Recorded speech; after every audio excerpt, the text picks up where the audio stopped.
लोकसभा चुनाव को लेकर बीजेपी की बैठक, यूपी समेत 4 राज्यों के प्रत्याशियों पर मंथन, आज जारी हो सकती है चौथी सूची। केजरीवाल की गिरफ्तारी पर आज पूरी दिल्ली में प्रदर्शन करेगी आप, होलिका दहन के साथ फूंका जाएगा पुतला, फिर कैंडल मार्च। कांग्रेस की चौथी लिस्ट जारी, 45 नाम सामने आए। दिग्विजय को राजगढ़ से, अजय राय को बनारस से टिकट, अब तक 183 उम्मीदवारों का ऐलान। पंजाब में जहरीली शराब, 4 दिन में 21 लोगों की मौत, 23 लोग अस्पताल में, यूट्यूब से सीखी शराब बनाना। मथुरा से चुनावी सभा का आगाज करेंगे मुख्यमंत्री योगी आदित्यनाथ, भाजपा का पश्चिम को साधने का प्लान तैयार, होली बाद तूफानी प्रचार करने उतरेंगे नेता। गोरखपुर में परंपरागत होलिका दहन कार्यक्रम में हिस्सा लेंगे सीएम योगी की अगुवाई में होली पर चटक होंगे समरसता के रंग। आप देख रहे हैं के न्यूज, खबरों का सारथी।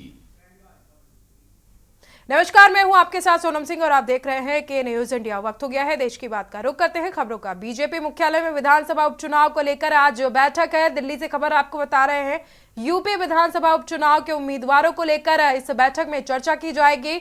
उपचुनाव के प्रत्याशियों के नाम पर बैठक में मुहर लगाई जा सकती है। उत्तर प्रदेश में 4 सीटों पर उपचुनाव होना है। आपको बता दें कि आज बीजेपी की दिल्ली में बैठक है, उपचुनाव को लेकर के, यूपी विधानसभा के उपचुनाव को लेकर के बैठक की जा रही है। इस बैठक में उपचुनाव के प्रत्याशियों के नाम पर मुहर लग सकती है। यूपी विधानसभा उपचुनाव के उम्मीदवारों को लेकर चर्चा की जाएगी इस बैठक में। उपचुनाव के प्रत्याशियों के नाम पर बैठक में मुहर लगेगी।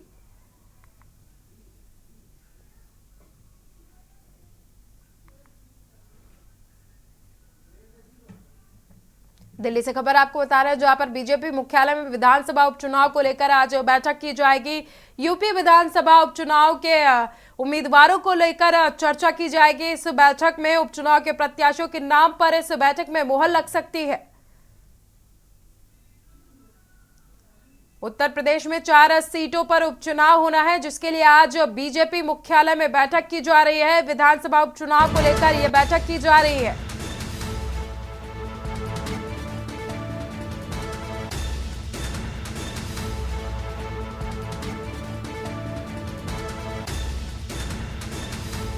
उत्तर प्रदेश की 4 सीटों पर उपचुनाव होने हैं, जिसके लिए आज बीजेपी मुख्यालय पर आज बैठक होगी। हमारे साथ जुड़ चुके हैं ज्यादा जानकारी के लिए प्रवेश। आज बीजेपी मुख्यालय पर यूपी में विधानसभा उपचुनाव को लेकर बैठक की जा रही है, क्या कुछ पूरी जानकारी है?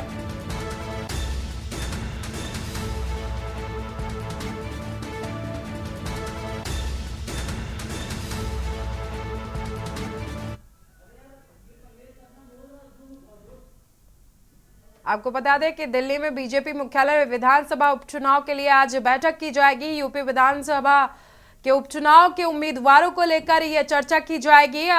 उपचुनाव के प्रत्याशियों के नाम पर बैठक में मुहर लग सकती है। ज्यादा जानकारी के लिए हमारे साथ जुड़ चुके हैं प्रवेश शर्मा। प्रवेश, आज बीजेपी मुख्यालय में विधानसभा उपचुनाव को लेकर के बैठक की जा रही है। यूपी विधानसभा उपचुनाव को लेकर के क्या कुछ पूरी जानकारी है?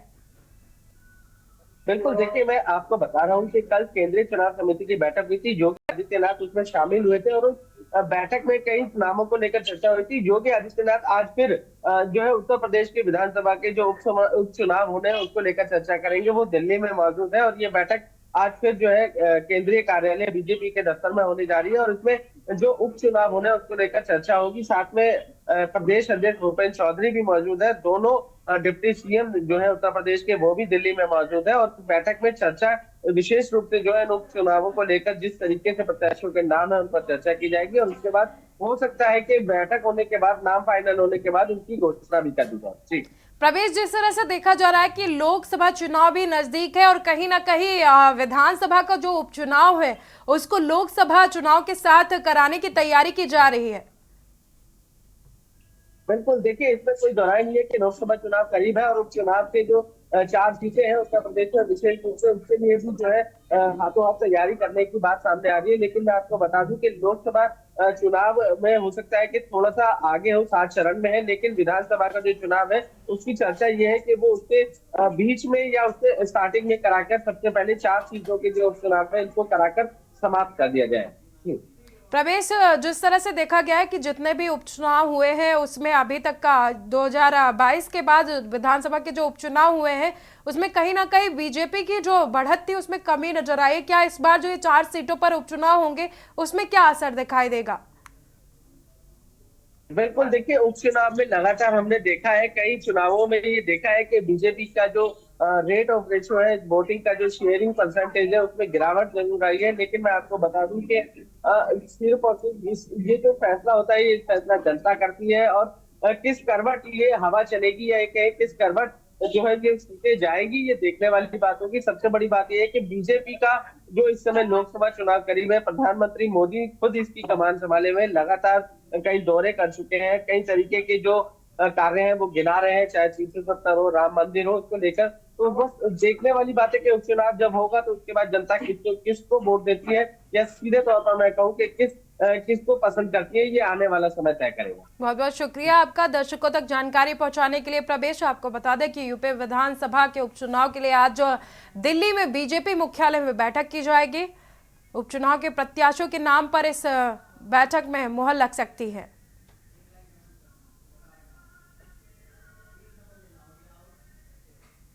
आपको बता दें कि अगली खबर दिल्ली से है, जहां पर आज आम आदमी पार्टी प्रदर्शन करेगी। होलिका दहन के साथ पुतला फूका जाएगा। केंद्र सरकार पर देश की संस्थाओं को खत्म करने का आरोप है। आतिशी ने की है भाजपा राष्ट्रीय अध्यक्ष की गिरफ्तारी की मांग। जानकारी के मुताबिक आज अरविंद केजरीवाल की गिरफ्तारी के खिलाफ में दिल्ली में आज आम आदमी पार्टी प्रदर्शन करेगी। होलिका दहन के साथ आज पुतला भी फूकेगी आम आदमी पार्टी। जानकारी के मुताबिक आतिशी ने भाजपा के राष्ट्रीय अध्यक्ष की गिरफ्तारी की मांग भी कर दी है।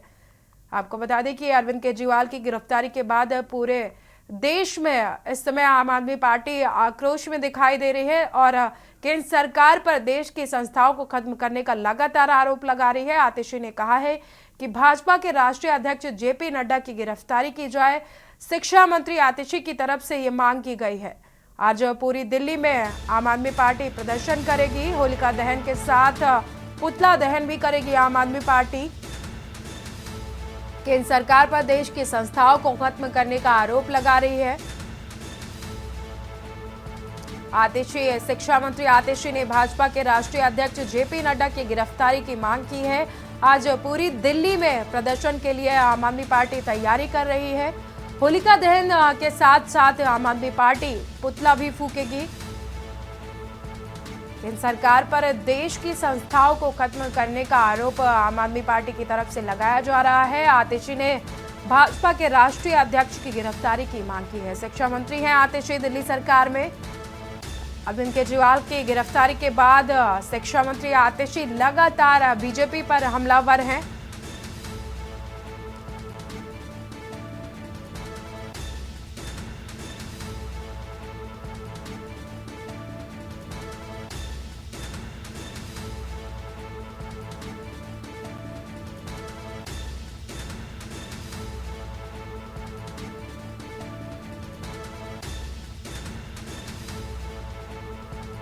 इसी बीच मेरठ से खबर सामने आ रही है। मेरठ से खबर आपको बता दें कि मेरठ में घर में शॉर्ट सर्किट होने से आग लग गई है। पल्लवपुरम थाना क्षेत्र के जनता कॉलोनी में ये बड़ा हादसा हुआ है। घर में शॉर्ट सर्किट की वजह से आग लगी है। 3 बच्चों की मौत व 2 लोग इस हादसे में घायल हुए हैं। घायलों को इलाज के लिए अस्पताल में भर्ती कराया गया है। पल्लवपुरम थाना क्षेत्र के जनता कॉलोनी में बड़ा हादसा हुआ है। शॉर्ट सर्किट की वजह से घर में आग लग गई। हादसे में 3 बच्चों की मौत हुई है और 2 लोग गंभीर रूप से घायल हुए हैं। घायलों को इलाज के लिए अस्पताल में भर्ती कराया गया है। हालत नाजुक होने के चलते दिल्ली रेफर किया गया है घायलों को। मेरठ से खबर आपको बता रहे हैं, जहां पर घर में शॉर्ट सर्किट होने की वजह से आग लग गई। पल्लवपुरम थाना क्षेत्र के जनता कॉलोनी में यह हादसा हुआ है। मेरठ से हमारे साथ जुड़ चुके हैं राजू शर्मा। राजू, मेरठ में जिस तरह से खबर सामने आई है, एक घर में शॉर्ट सर्किट की वजह से आग लग गई और 3 बच्चों की मौत हुई है और 2 लोग घायल हुए। क्या कुछ पूरा मामला है, किस वजह से ये आग इतनी ज्यादा आक्रामक हो गई? हाँ बिल्कुल, देखिए मैं आपको बता दूं कि मेरठ में देर रात बड़ा हादसा हो गया। एक घर में शॉर्ट सर्किट होने से आग लग गई, जिसमें 5 लोग जो है वो झुलस गए थे, जिसमें 3 बच्चों की इलाज के दौरान मौत हो गई। बताया गया है कि बच्चे 90% से अधिक झुलस गए थे, जिसकी वजह से उनके उपचार के दौरान मौत हो गई।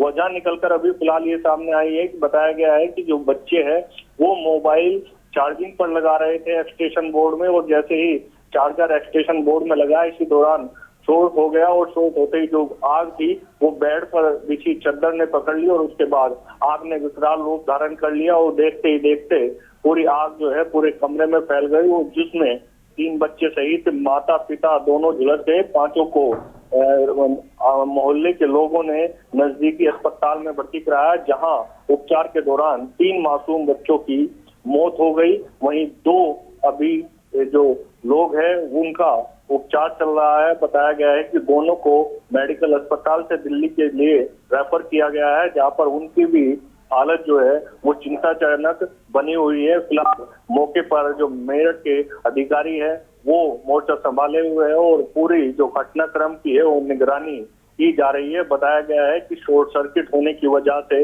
ये बड़ा हादसा हुआ है। गनीमत रही कि जो माता पिता है वो ज्यादा नहीं झुलस पाए। फिलहाल उनका दिल्ली के अस्पताल में इलाज चल रहा है। पूरा ये मामला मेरठ के पल्लवपुरम थाना क्षेत्र के जनता कॉलोनी का है। बहुत बहुत शुक्रिया आपका दर्शकों तक जानकारी पहुंचाने के लिए। आपको बता दें कि मेरठ में शॉर्ट सर्किट की वजह से घर में आग लग गई। घर में आग लगने से 3 बच्चों की मौत हो गई है और 2 लोग गंभीर रूप से घायल हुए हैं। घायलों को इलाज के लिए अस्पताल में भर्ती कराया गया है। हालत गंभीर होने पर दिल्ली के लिए मेरठ से रवाना किया गया है घायलों को।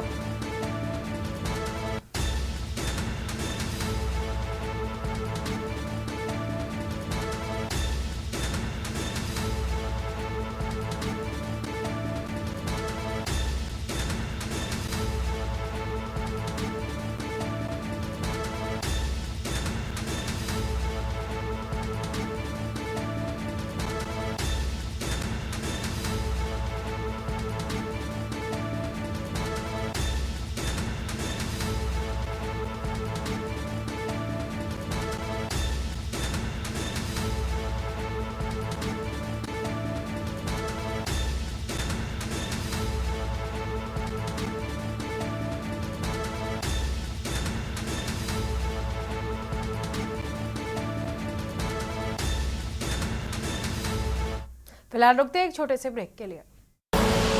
आप देख रहे हैं के न्यूज, खबरों का। ब्रेक के बाद स्वागत है और बढ़ते खबरों की ओर। दिल्ली से खबर आपको बता रहे हैं, जहां पर आज आम आदमी पार्टी की तरफ से प्रदर्शन किया जाएगा। पूरे दिन आज दिल्ली में आम आदमी पार्टी प्रदर्शन करेगी। होलिका दहन के साथ पुतला भी फूकेगी आम आदमी पार्टी। केंद्र सरकार पर देश की संस्थाओं को खत्म करने का आरोप लगा रही है आम आदमी पार्टी। शिक्षा मंत्री आतिशी ने भाजपा के राष्ट्रीय अध्यक्ष जेपी नड्डा की गिरफ्तारी की मांग की है। आज पूरी दिल्ली में प्रदर्शन करेगी आम आदमी पार्टी। आपको बता दें कि आज पूरी दिल्ली में अरविंद केजरीवाल की गिरफ्तारी के बाद आम आदमी पार्टी की तरफ से प्रदर्शन किया जाएगा। होलिका दहन के साथ पुतला भी फूंक सकती है आम आदमी पार्टी। वही केंद्र सरकार पर देश की संस्थाओं को खत्म करने का आरोप भी आम आदमी पार्टी की तरफ से लगाया जा रहा है। शिक्षा मंत्री आतिशी ने भाजपा के राष्ट्रीय अध्यक्ष जेपी नड्डा की गिरफ्तारी की भी मांग की है।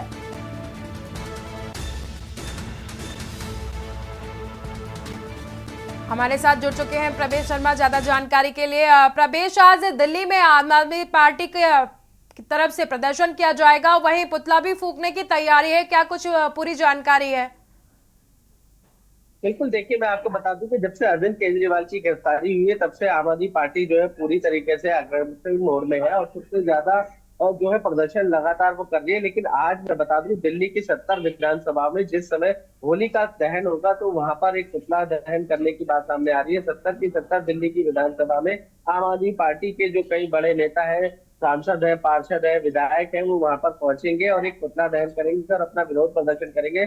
सबसे बड़ी बात मैं आपको बता दूं कि आम आदमी पार्टी से जो राज्यसभा सांसद है संदीप पाठक, उन्होंने सीधे तौर पर कहा है कि आम आदमी पार्टी को सिर्फ और सिर्फ तोड़ने की कोशिश है, रोकने की कोशिश की गई है और इस वजह से जो है अरविंद केजरीवाल को गिरफ्तार किया गया है। और सीधे तौर पर जो दिल्ली के मंत्री हैं आतिशी, उनका कहना है कि जो आम आदमी पार्टी को सिर्फ रोकना या हराने की तैयारी के बजाय सीधा सीधा जो है अरविंद केजरीवाल को गिरफ्तार करके बीजेपी ने ये दिखा दिया कि वो हमसे डरी हुई है, कहीं ना कहीं चुनाव को लेकर उसको घबराहट है और इस वजह से ये पूरा प्रदर्शन किया गया है। लेकिन दूसरी तरफ मैं आपको ये भी बता दूं कि आज बीजेपी ने भी 18 जगह चिन्हित की है, जिसको लेकर सुबह 10 बजे से वो पुतला दहन करेगी, जिसमें अलग अलग उनके मंत्री, प्रदेश अध्यक्ष हो, चाहे विधायक हो या लोकसभा चुनाव के उम्मीदवार हो, वो भी लगभग 10 बजे से 2 बजे के आसपास तक जो है जगह जगह दिल्ली में जो 18 जगह चिन्हित की गई है पुतला फूके जाएगा। तो सबसे बड़ी बात यह है कि दोनों तरफ से आज पुतला दहन की बात सामने आ रही है। आज होली का पर्व है, छोटी होली है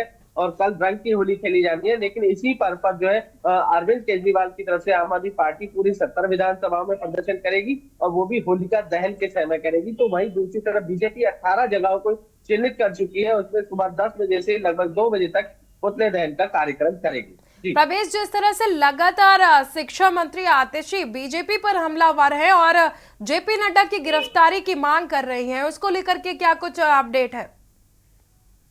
बिल्कुल, देखिए, जब से अरविंद केजरीवाल की गिरफ्तारी हुई है तो आम आदमी पार्टी के जितने भी नेता हैं, विधायक हैं, सांसद हैं, वो आरोप लगा रहे हैं कि सिर्फ और सिर्फ फंसाया गया है और उनको चुनाव से, लोकसभा चुनाव करीब है, उनको चुनाव से डर लगता है, इस वजह से ये सारा प्रकरण हुआ है। लेकिन वहीं दिल्ली की जो शिक्षा मंत्री है, वित्त मंत्री है आतिशी, सीधे तौर पर वो हमला कर रही है कि बीजेपी के जो राष्ट्रीय अध्यक्ष है जेपी नड्डा, उनको अपने पद पर नहीं बना रहना चाहिए, उनको गिरफ्तार कर लेना चाहिए, क्योंकि जिस तरीके का ये प्रकरण देखा जा रहा है कि जो विपक्ष के जो नेता है उनको परेशान किया जा रहा है या गिरफ्तार किया जा रहा है, ये अपने आप में एक बड़ा सवाल है। और यही वजह है कि जब से अरविंद केजरीवाल की गिरफ्तारी हुई है, लगातार दोनों तरफ से विरोधाभास देखने को मिल रहा है, चाहे वो आम आदमी पार्टी हो चाहे बीजेपी हो, दोनों एक दूसरे के पूरक नजर आ रहे हैं और सीधे सीधे एक दूसरे पर हमलावर नजर आ रहे हैं। कुल मिलाकर प्रवेश अगर देखें तो दोनों ही पार्टियां एक दूसरे पर हमलावर हैं और दोनों आज होलिका दहन के साथ साथ पुतला दहन भी करने के लिए तैयार हैं। बहुत बहुत शुक्रिया आपका दर्शकों तक जानकारी पहुंचाने के लिए प्रवेश।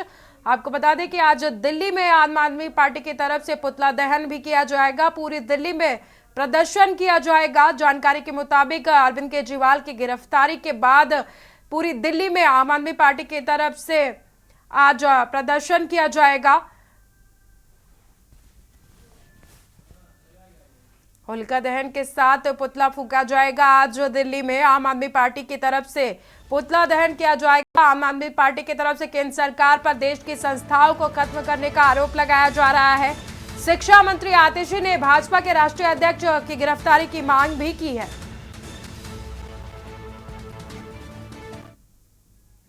राजधानी लखनऊ से खबर आपको बता रहे हैं, उज्जवल कांग्रेस के प्रयागराज से प्रत्याशी होंगे। सपा के वरिष्ठ नेता कुंवर उज्जवल रमण कांग्रेस की कोटे में प्रयागराज सीट पर प्रत्याशी होंगे। उनके नाम पर दोनों दलों में सहमति बनी। इलाहाबाद लोकसभा सीट से इंडिया गठबंधन के उम्मीदवार होंगे उज्जवल। कांग्रेस के टिकट पर चुनाव लड़ सकते हैं उज्जवल रमण। नाम पर दोनों दलों के बीच सहमति बनी।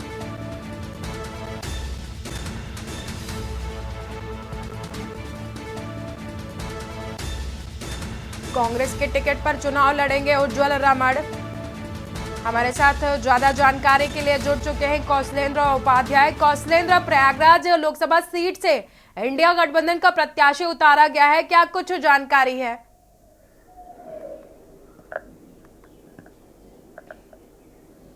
जी बिल्कुल, देखिए आपको बताएं कि अभी बात चल रही है प्रत्याशी, क्योंकि इलाहाबाद जो शहर सीट है वो कांग्रेस के खाते में गई है और इस समाजवादी पार्टी के जो नेता रेवती रमण सिंह रहे, जो 7 बार विधायक समाजवादी पार्टी से, उसके बाद 2 बार सांसद रहे, वो पूरे परिवार सहित समाजवादी पार्टी से इस्तीफा दे दिए, सदस्यता से इस्तीफा दे दिए। राज्यसभा उनको दोबारा नहीं भेजेगा, इससे काफ़ी नाराजगी भी चल रही थी। वहीं परसों जो है कांग्रेस के प्रदेश अध्यक्ष अजय राय, उनसे इलाहाबाद में जाकर मुलाकात की, क्योंकि रेवती रमण सिंह की जो है तबीयत खराब चल रही थी। तो उन्होंने बातचीत की। उसके बाद पूरे परिवार के सदस्यों ने सामूहिक रूप से समाजवादी पार्टी से इस्तीफा दे दिया और उनकी बात फाइनल हो गई कांग्रेस से, क्योंकि कांग्रेस को जो प्रत्याशी इलाहाबाद में उतारना था वो उनके खाते में जो सीट थे, तो वहाँ उससे बेस्ट कोई बेहतर प्रत्याशी नहीं हो सकता था, क्योंकि उज्ज्वल रमण सिंह वहाँ सांसद रहे। उन्हीं के बेटे उज्ज्वल रमण सिंह जो हैं वो वहाँ के विधायक रहे, 3 बार विधायक रह चुके हैं। उसके बाद उनके पिता जो है 2 बार सांसद रहे, 7 बार विधायक रहे हैं, मंत्री भी रहे हैं यूपी सरकार में। तो ये सब चीज़ें देखते हुए तय किया गया कि जो कांग्रेस की तरफ से जो इलाहाबाद में प्रत्याशी उतारेगा जो जाएगा, उज्ज्वल रमण सिंह, रेवती रमण सिंह के बेटे को वहाँ से उतारा जाएगा। इनकी इलाहाबाद में जो पैठ है, जो पकड़ है, वो मजबूत मानी जाती है, क्योंकि वहाँ को रहने वाले हैं और वहाँ लोगों के बीच में रहते हैं, जनता के बीच में रहते हैं। तो इनको लेके जो है दोनों पार्टियों के बीच जो गठबंधन समाजवादी पार्टी और कांग्रेस के बीच में, उसमें सहमति बनती हुई अभी नजर आ रही है। लेकिन अभी औपचारिक रूप से जो घोषणा होना है वो पार्टी के आला कमान की तरफ से तय होगा, दिल्ली से तय होगा, क्योंकि लोकसभा का जो चुनाव है कांग्रेस या जो भी प्रत्याशी सब दिल्ली तय कर रहा है। तो जब वहाँ से सहमति बनेगी, उसके बाद जब औपचारिक रूप से घोषणा हो जाएगी, तब ये माना जा रहा है कि इलाहाबाद से रेवती रमण सिंह के बेटे उज्ज्वल रमण सिंह जो है वो लोकसभा के प्रत्याशी होंगे, वो भी कांग्रेस गठबंधन दल से। बहुत बहुत शुक्रिया आपका कौशलेंद्र। दर्शकों तक जानकारी पहुंचाने के लिए आपको बता दें कि प्रयागराज सीट पर इंडिया गठबंधन का प्रत्याशी घोषित कर दिया गया है। उज्ज्वल रमण सिंह को इंडिया गठबंधन का प्रत्याशी बनाया गया है। उज्ज्वल रमण के नाम पर दोनों दलों की सहमति के बाद प्रत्याशी बनाया गया है प्रयागराज सीट से। सपा के वरिष्ठ नेता कुंवर उज्ज्वल रमण को प्रत्याशी बनाया जाएगा प्रयागराज सीट से। कांग्रेस के कोटे में है प्रयागराज सीट और प्रयागराज सीट पर उज्ज्वल रमण सिंह को प्रत्याशी बनाया जा सकता है। उनके नाम पर दोनों दलों की सहमति बनी हुई है।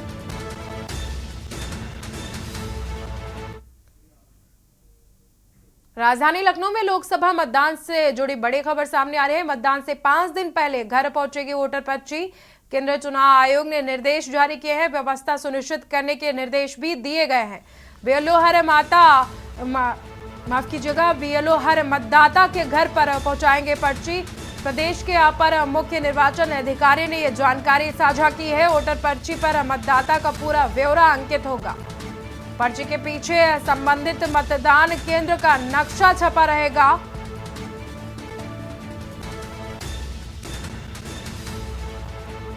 बीएलओ हर मतदाता के घर पर पर्ची पहुंचाएंगे। प्रदेश के अपर मुख्य निर्वाचन अधिकारी की तरफ से जानकारी दी गई है। वोटर पर्ची पर मतदाता का पूरा ब्यौरा होगा अंकित। पर्ची के पीछे संबंधित मतदान केंद्र का नक्शा भी छपा होगा। लखनऊ से खबर आपको बता रहे हैं, जहां पर लोकसभा मतदान से जुड़ी बड़ी खबर है। मतदान से 5 दिन पहले घर पहुंचेगी मतदाताओं की पर्ची। केंद्रीय चुनाव आयोग की तरफ से दिशा निर्देश जारी किए गए। व्यवस्था सुनिश्चित करने के निर्देश दिए गए हैं।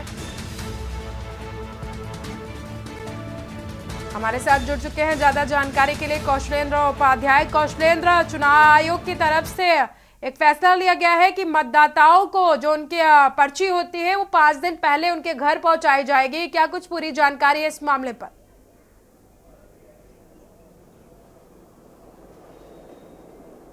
जी बिल्कुल, देखिए उत्तर प्रदेश के जो मुख्य निर्वाचन अधिकारी हैं नवदीप रेणुआ जो है, उन्होंने आदेश दिया है कि जो मतदाता हैं या उनके जो परिजन हैं, वयस्क हैं, जिनका वोटर आईडी में नाम है, तो जो बीएलओ हैं उनके घर वोटर जिस दिन मतदान होना उसके 5 दिन पहले ही उनके घर वो वोटर पर्ची पहुंचा देंगे, जिससे उनको जो है किसी या जो बूथ पे जो बनाए जाते हैं जो एजेंट होते हैं उनके सहारे न रहना पड़े।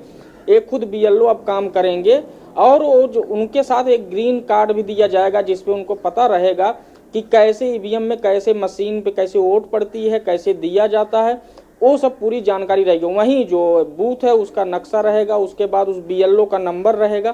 कोई भी समस्या होती तो उस पर तुरंत फ़ोन करके पता कर लिया जा सकता है कि हमें समस्या है, इसके लिए जानकारी पूरी ली जा सकती है। और वो जो पर्ची है, जैसे प्रथम चरण हो या द्वितीय चरण हो, जो जिस दिन नामांकन की अंतिम तिथि होगी उसके दूसरे दिन से बीएलओ अपने कार्य में जुट जाएंगे और जब तक उस चरण के मतदान नहीं होगा उसके 5 दिन पहले तक सभी जो बूथों पे जो मतदाता हैं उनके घरे पर्ची पहुंचाने का काम बीएलओ को सौंपा गया है।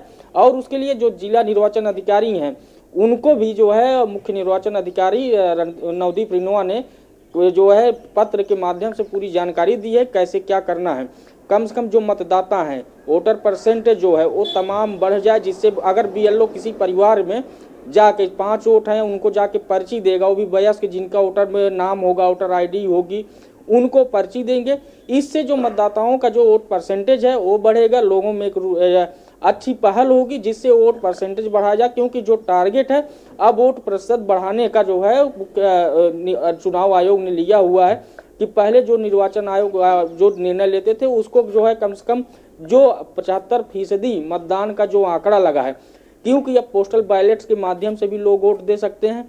तो इन सब चीज़ों को देखते हुए जो वोट प्रतिशत है उसको बढ़ाने के लिए एक पहल की गई है और ये निर्वाचन आयोग की तरफ से जो है सभी जिला निर्वाचन अधिकारियों को जो है साफ संदेश में कह दिया गया है।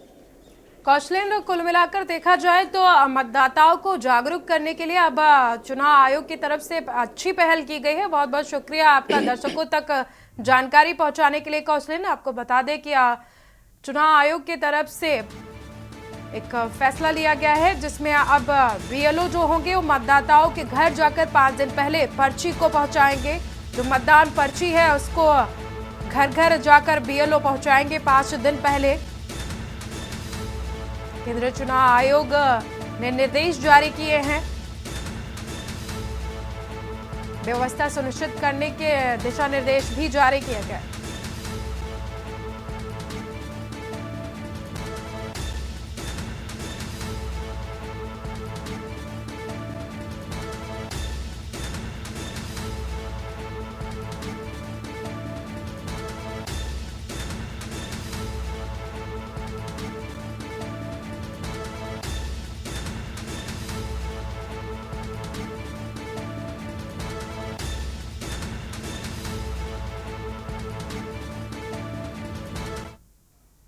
राजधानी लखनऊ से खबर आपको बता रहे हैं जहां पर आईपीएस एडीजी आर.के. स्वर्णकार भेजे गए हैं तमिलनाडु। कानपुर पुलिस कमिश्नर रहे हैं, 1996 बैच के आईपीएस रहे हैं।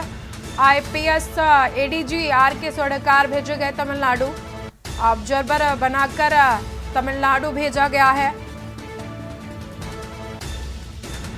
ऑब्जर्वर बनाकर आईपीएस स्वर्णकार को भेजा गया है तमिलनाडु। IPS ADG R K. स्वर्णकार को भेजा गया है तमिलनाडु। कानपुर पुलिस कमिश्नर रहे हैं, 1996 batch IPS ADG R K. Swarnkar को तमिलनाडु भेजा गया है। ऑब्जर्वर बनाकर उन्हें तमिलनाडु के लिए भेजा गया है।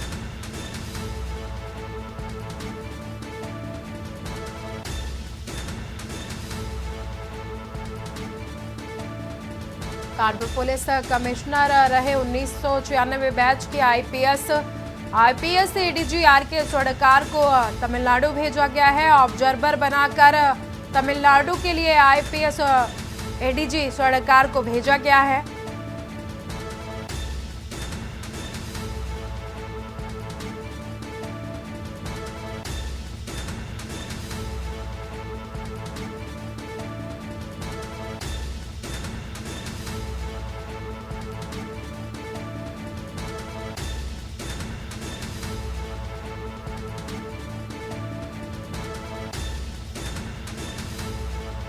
लखनऊ से खबर आपको बता रहा है जहां पर आईपीएस एडीजी आर.के. स्वर्णकार को तमिलनाडु भेजा गया है। कानपुर पुलिस कमिश्नर रहे, 1996 बैच के आईपीएस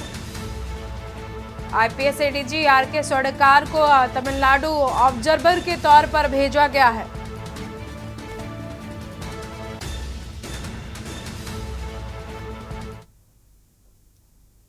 रायबरेली में दर्दनाक सड़क हादसा हुआ है। 2 बैंकों के आमने सामने से जोरदार टक्कर हुई। आपको बता दें कि हादसे में 2 लोगों की मौत हुई है।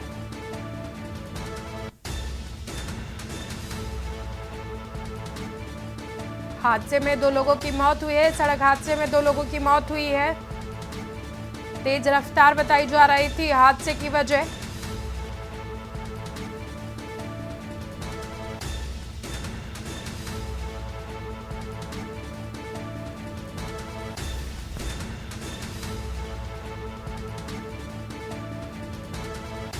सूचना पर पहुंची पुलिस जांच पड़ताल में जुटी हुई है। नसीराबाद थाना क्षेत्र के मठिया गांव के पास ये घटना हुई है। रायबरेली से खबर आपको बता रहे हैं, जहां पर दर्दनाक सड़क हादसा हुआ है। दो बहनों की आमने सामने से टक्कर हुई है। टक्कर इतनी जोरदार थी कि दो लोगों की हादसे में मौत हो गई है। तेज रफ्तार बताई जा रही है हादसे की वजह। हादसे में दो लोगों की मौत हुई है। तेज रफ्तार बताई जा रही है हादसे की वजह।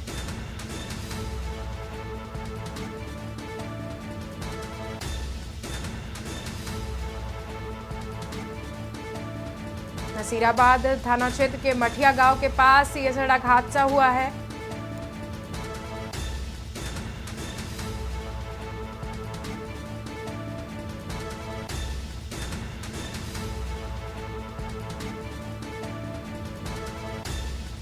हादसे में दो लोगों की मौत हो गई है। आपको बता दें कि रायबरेली के थाना नसीराबाद में तेज रफ्तार का कहर देखने को मिला है। तेज रफ्तार की वजह से दो लोगों की सड़क हादसे में मौत हो गई है।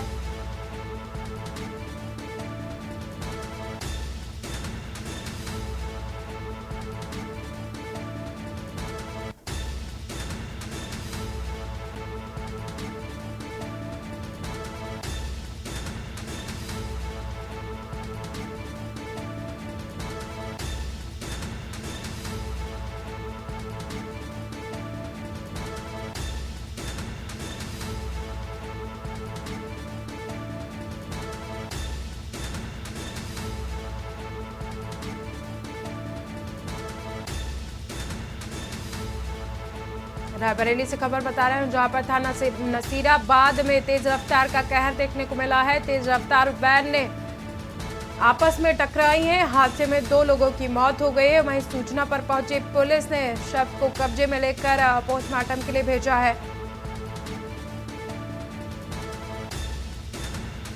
और मामले की जांच पड़ताल में जुटी हुई है पुलिस।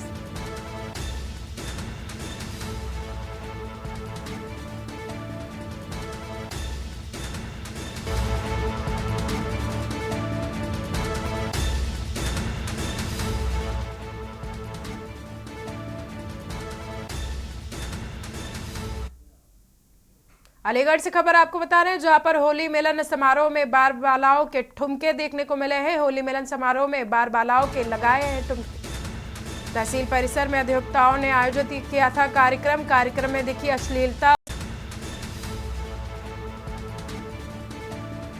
अश्लीलता परोसती नजर आई बार बालाएं। वकीलों ने भी बार बालाओं के साथ जमकर ठुमके लगाए हैं। बार बालाओं के अश्लील डांस का वीडियो सोशल मीडिया पर वायरल हो रहा है। बन्ना देवी थाना क्षेत्र के स्थित तहसील परिसर का ये पूरा मामला।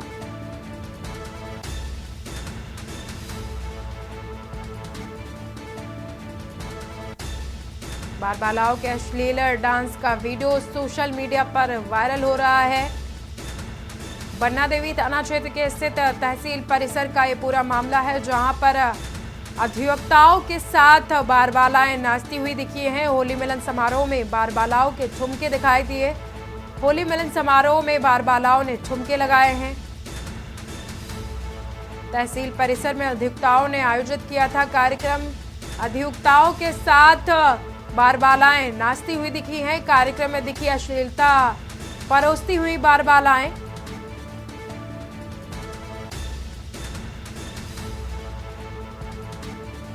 वकीलों ने भी बार बालाओं के साथ जमकर ठुमके लगाए। बार बालाओं के अश्लील वीडियो डांस का जो वीडियो है वो सोशल मीडिया पर वायरल हो रहा है।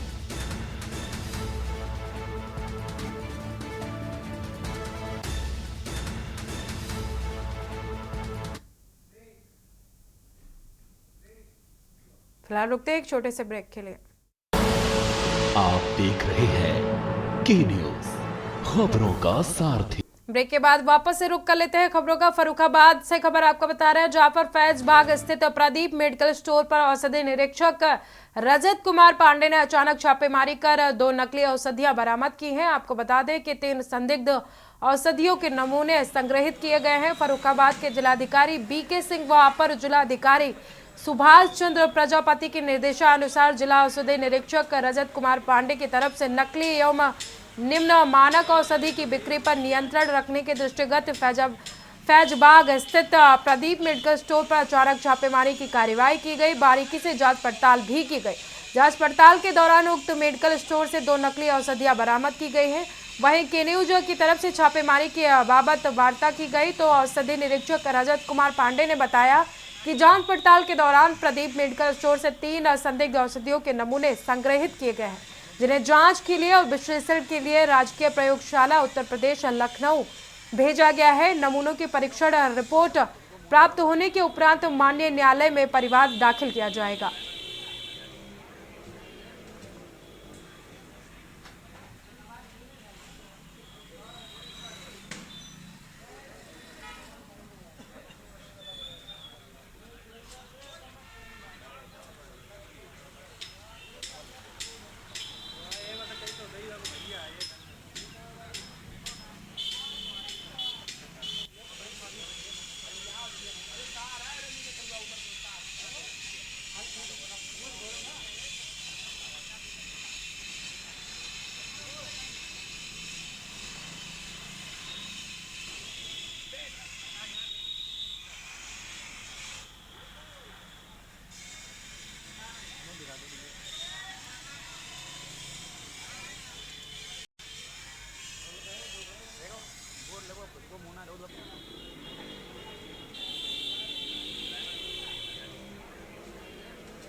कांग्रेस पार्टी की तरफ से लोकसभा चुनाव के लिए अपनी चौथी लिस्ट जारी कर दी गई है। इसमें देश भर के 46 सीटों के लिए कांग्रेस ने अपने प्रत्याशियों की घोषणा कर दी है।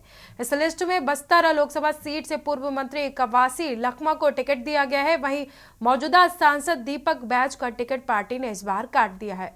आपको बता दें कि कांग्रेस की तरफ से इस बार लोकसभा चुनाव के लिए 46 प्रत्याशियों की घोषणा की गई है। कांग्रेस ने अपनी चौथी लिस्ट जारी की है और कांग्रेस की तरफ से कांग्रेस प्रदेश अध्यक्ष दीपक बैज का इस बार टिकट काटा गया है।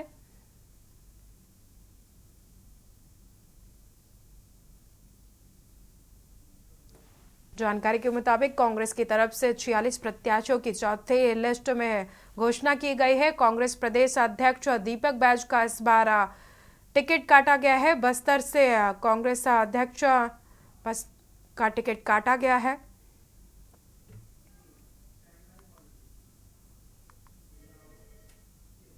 जांजगीर चांपा जिले के जिला मुख्यालय में लगे ग्राम जरबे में समूह की महिलाओं होली के लिए हर्बल गुलाल बना रही हैं। आपको बता दें कि ये गुलाल हर्बल गुलाल है और बाजार में मिलने वाले गुलाल से बिल्कुल अलग है।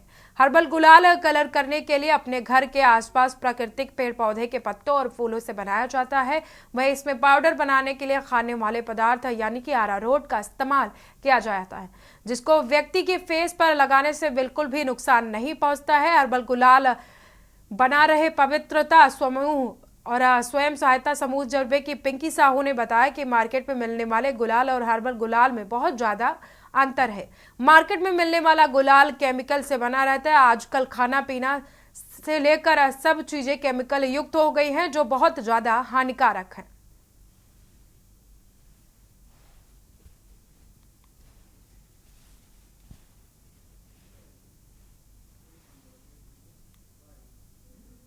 एला हमन हाँ परसा फूल और चुकुंदर गेंदा फूल और भाजी से बनाथन का देवा। एमा हमन मार्केट ले फायदा है कि ओमा केमिकल मिले रहथे त नुकसान करथे, चेहरा वेहरा ला से दर्द देथे और एमा नहीं देवे जो हमन बनाथन तेमा। कैसे बात है एला?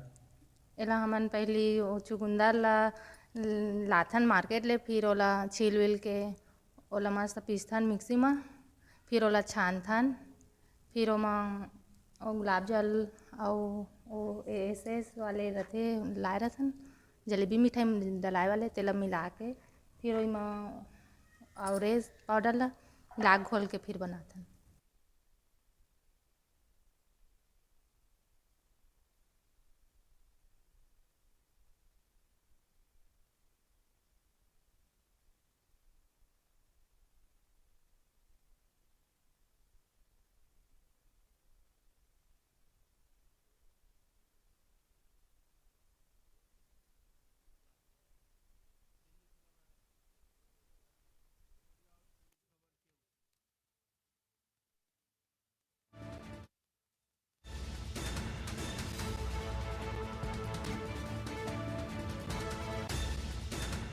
तेरह से 15 नामों पर संभावना जताई जा रही है।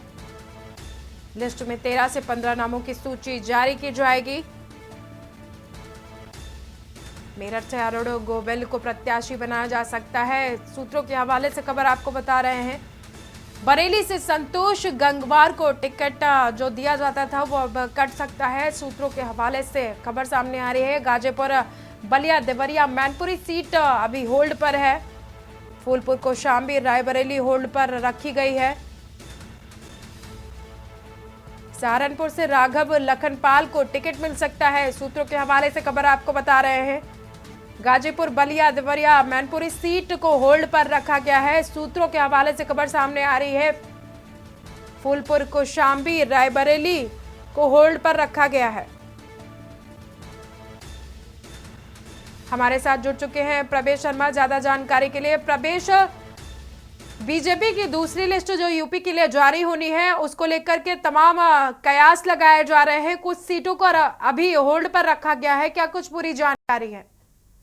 बिल्कुल, देखिए कल 3 घंटे से ज्यादा जो है बैठक चली थी, जिसमें केंद्रीय चुनाव समिति के पदाधिकारियों के साथ साथ प्रधानमंत्री मोदी भी मौजूद थे। इसके अलावा उत्तर प्रदेश के मुख्यमंत्री योगी आदित्यनाथ, दोनों डिप्टी सीएम और प्रदेश अध्यक्ष भूपेंद्र चौधरी जी मौजूद थे। उसके अलावा मैं आपको साफ तौर पर बता दूं कि नामों पर मंथन हो गया है, लेकिन बताया जा रहा है कि अभी जो है कम से कम 13 से 15 सीटों में जो है उत्तर प्रदेश का जो मामला है वो सुलझा है, जिसमें नामों की चर्चा है, उन पर मोहर लग गई है और हो सकता है कि अब से थोड़ी बहुत देर बाद उन नामों का खुलासा भी हो जाए। लेकिन सूत्रों के हवाले से खबर आ रही है कि मेनका गांधी का टिकट पक्का है। इसके अलावा मेरठ से अरुण गोविल को लाने की बात सामने आ रही है और वरुण गांधी के टिकट पर अभी भी संशय बरकरार है। सूत्रों के हवाले से खबर है कि शायद वरुण गांधी का टिकट कट रहा है, लेकिन साफ तौर पर ब्रजभूषण टिकट का जो टिकट है वो कंफर्म माना जा रहा है।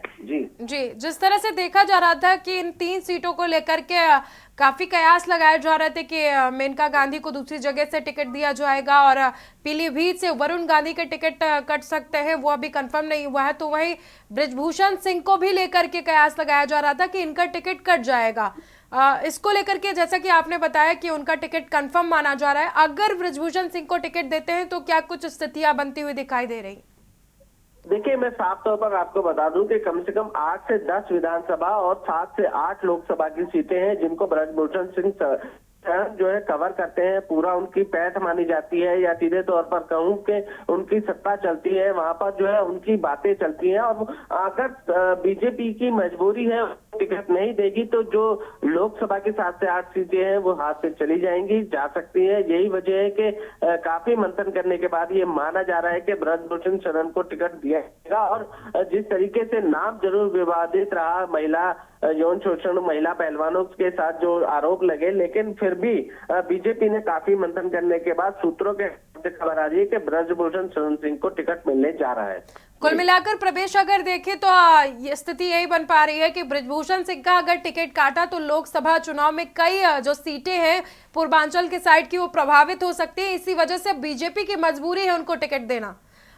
बिल्कुल सही कहा, इसमें कोई दोहराए नहीं है। उनकी जो पैठ है 7 से 8 लोकसभा सीटों पर है और वो उनके आसपास के एरिया के सीधे तौर पर बीजेपी को ये दिखाई दे रहा है और समझ में भी आ गया। मैं बता दूं, बीजेपी किसी का भी चुनाव करने से पहले एक इंटरनल सर्वे जरूर करा लेती है, अपने कैंडिडेट के बारे में जानकारी हासिल कर लेती है और उसमें सीधे तौर पर ब्रजभूषण शरण सिंह जो है रहे हैं और बीजेपी उनको टिकट देगी। जी, बहुत बहुत शुक्रिया आपका दर्शकों तक जानकारी पहुंचाने के लिए प्रवेश। आपको बता दें कि आप बीजेपी की तरफ से दूसरी लिस्ट यूपी के लिए जारी की जाएगी, जिसमें 13 से 15 सीटों पर प्रत्याशियों का ऐलान हो सकता है। सहारनपुर से राघव लखनपाल को टिकट मिल सकता है। गाजीपुर, बलिया, देवरिया, मैनपुरी सीट को अभी होल्ड पर रखा गया है। फूलपुर, कौशाम्बी, रायबरेली को भी होल्ड पर रखा गया है। सहारनपुर से राघव लखनपाल को टिकट मिल सकता है, सूत्रों के हवाले से खबर। मुरादाबाद से सर्वेश सिंह को टिकट मिल सकता है, सूत्रों के हवाले से खबर आपको बता रहे हैं। दिल्ली से खबर आपको बता रहे हैं, जहां पर बीजेपी लिस्ट को लेकर सूत्रों से खबर सामने आ रही है। यूपी की दूसरी लिस्ट में 13 से 15 नामों की संभावनाएं तेज। लिस्ट में 13 से 15 नामों की सूची जारी की जाएगी, सूत्रों के हवाले से खबर सामने आ रही है। मेरठ से अरुण गोविल को प्रत्याशी बनाया जा सकता है। बरेली से संतोष गंगवार का टिकट कट सकता है, सूत्रों के हवाले से खबर आपको बता रहे हैं। गाजीपुर, बलिया, देवरिया, मैनपुरी सीट होल्ड पर रखी गई है।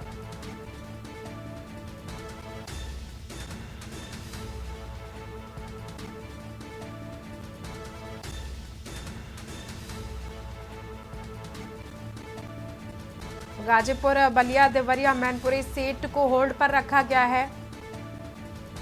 फूलपुर, कौशाम्बी, रायबरेली भी होल्ड पर रखी गई हैं सीटें, सूत्रों के हवाले से खबर आपको बता रहे हैं। सहारनपुर से राघव लखनपाल को बीजेपी अपना प्रत्याशी बना सकती है।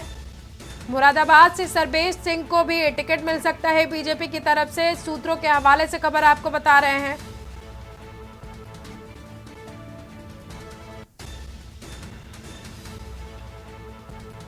यूपी की दूसरी लिस्ट में 13 से 15 नामों के घोषणा होने के 13 से 15 नामों की सूची जारी की जा सकती है, सूत्रों के हवाले से खबर आपको बता रहे हैं। मेरठ से अरुण गोविल को प्रत्याशी बनाया जा सकता है, बीजेपी अपना प्रत्याशी बना सकती है मेरठ से अरुण गोविल को।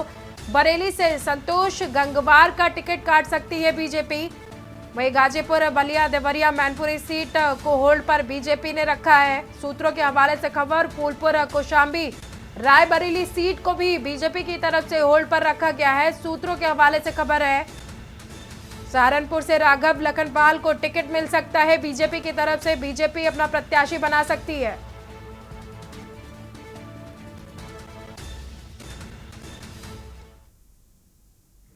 इसी बीच राजधानी लखनऊ से खबर सामने आ रही है। आपको बता दें कि राजधानी लखनऊ से खबर सामने आ रही है।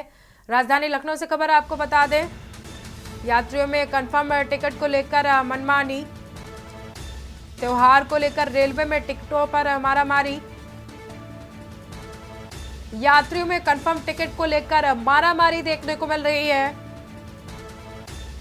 तत्काल कोटा और स्पेशल ट्रेनों के सहारे हैं यात्री। यात्रियों के राजधानी आने का सिलसिला तेज। होली मनाने के लिए दूसरे शहरों से पहुंच रहे हैं राजधानी लखनऊ यात्री। मुंबई, दिल्ली, पटना व कोलकाता से लखनऊ पहुंच रहे हैं तमाम यात्री। लखनऊ आने वालों का सिलसिला तेज हो गया है। रविवार को रेलवे स्टेशन पर और भीड़ बढ़ेगी। राजधानी लखनऊ से खबर आपको बता रहे हैं, त्योहार को लेकर रेलवे में टिकटों की मारामारी देखने को मिल रही है। यात्रियों में कंफर्म टिकट को लेकर मारामारी देखने को मिल रही है। तत्काल कोटा और स्पेशल ट्रेनों के सहारे हैं यात्री। यात्रियों के राजधानी आने का सिलसिला तेज हो गया है। होली मनाने के लिए दूसरे शहरों से पहुंच रहे हैं यात्री राजधानी लखनऊ। दिल्ली, मुंबई, पटना और कोलकाता से राजधानी के लिए लोग पहुंच रहे हैं। लखनऊ आने वालों का सिलसिला तेज हो गया है।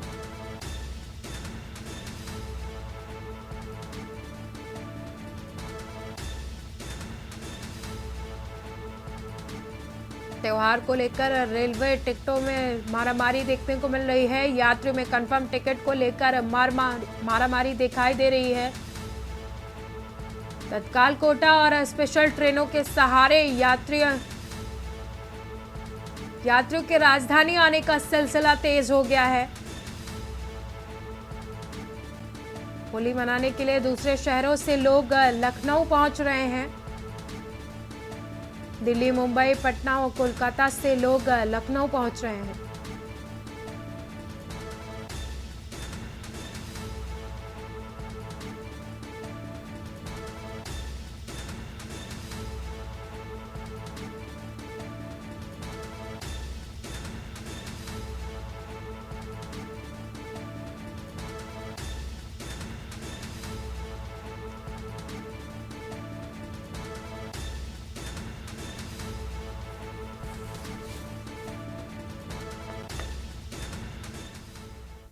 फिलहाल इस बुलेटिन में इतना ही। देखते रहिए के न्यूज इंडिया। नमस्कार। आप देख रहे हैं के न्यूज, खबरों का सारथी।